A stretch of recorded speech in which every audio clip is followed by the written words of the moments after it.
I'm Ben Davies, and this is the Clear Money Mindset. This is the Clear Money Mindset, saving snippets, financial facts for a fast-paced life. Many struggle to find the time to sit down and plan for their financial future, and this lack of time usually results in a lack of action, and we want to help you with that. This new edition of the podcast is intended to give you quick facts on important savings and investment topics. So whether you're in the car or on the run, these quick episodes will give you what you need to know to start taking action towards your financial future. So welcome to Saving Snippets. We have Victoria and Andrea here with us. Why, hello, Ben. Hey. It's been since our Christmas edition of the episode that we've been able to get together and chat about money, life, stuff. Still recovering from it. We don't have time to talk about that because this is the quick edition of the podcast. Today we are going to be talking about what? RESP? ECT. So what is an RESP? Well, it stands for Registered Education Savings Plan. As you probably guessed, it is a registered government savings plan to help you save for your children's education. There are two types of RESPs, individual and family. Ben, what are the difference between those? The biggest difference, it's pretty much in the name. Individual means you're opening an RESP for one person. Family RESP is you're opening an RESP for the whole family. You can add additional children to it. Some of the reasons you might want to have an individual RESP would be things like maybe a grandparent buying or opening up an RESP for a grandchild. Could be marriage breakdown. You want to support a certain child, or maybe you have one child, or you're coming into a marriage that has multiple children and you're wanting to keep that separate. Adoption is another reason why we see that a lot, where a lot of times Children's Aid sets money aside for kids, and when they are adopted, they put money into an RESP for them, but it has to be an individual RESP. The family RESP makes it easy to transfer money between the kids if, say, one doesn't go to college or university. So those are the two different types of plans. So a lot of people want to know if it's just limited to like parents. You did mention grandparents. Like, who can open up an RESP? The answer is kind of anyone. You would want to probably know the person you're saving for their education. So a lot of times what happens is primarily parents will open them, and then sometimes, whether it's grandparents giving money on Christmas and they add to the plan, different things like that. So primarily parents, but it's not limited to them. Grandparents as well, friends, aunts, uncles, any relatives. If you want to open up an RESP for a child, you can. And it's not like a plan like the Registered Disability Savings Plan where you're only allowed one. You could have multiple RESPs in that child's name owned by different people. And how much money would you need to get started with an RESP? Well, that depends on the institution, but if you're saving monthly, $25 a month is the minimum, and $500 in a one-time contribution gets the RESP opened up. Do I get a tax deduction for putting money into this plan? That would be nice, but no. So the way this works is the money inside of it grows what they call tax deferred, and that means you don't pay tax on that money until it's later taken out for education. So we'll talk about this in a minute, but there's money the government contributes, and then there's the money you make off of your money, and the money you make off of the money the government contributes.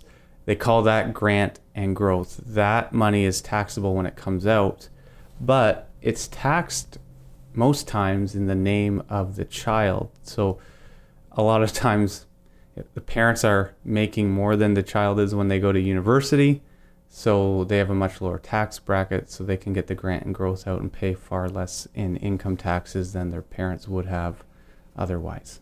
Is there a limit to what I can invest in the plan?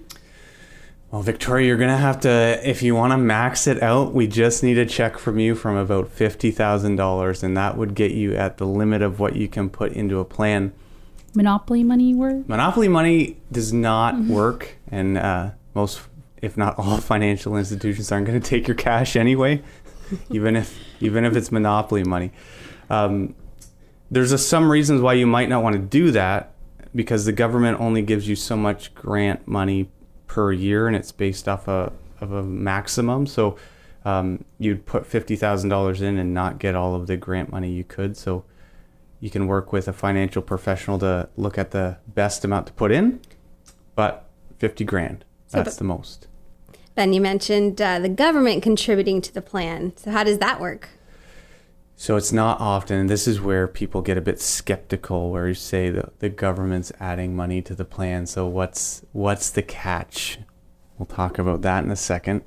But the Canadian Education Savings Grant is available to children under 17, and that's a 20% match on up to $2,500 in contributions a year. So if you want to get the full government grant, $2,500 a year per child will get you to that max, and that's $500 a year, which is meaningful over a long period of time. And unused grant room can be carried forward. You can go back 1 year to grab that unused room and contribute more. So if you missed it last year, you could put in $5,000 this year and get $1,000 from the government. There's also something called the Canadian Learning Bond, and that's for low-income families.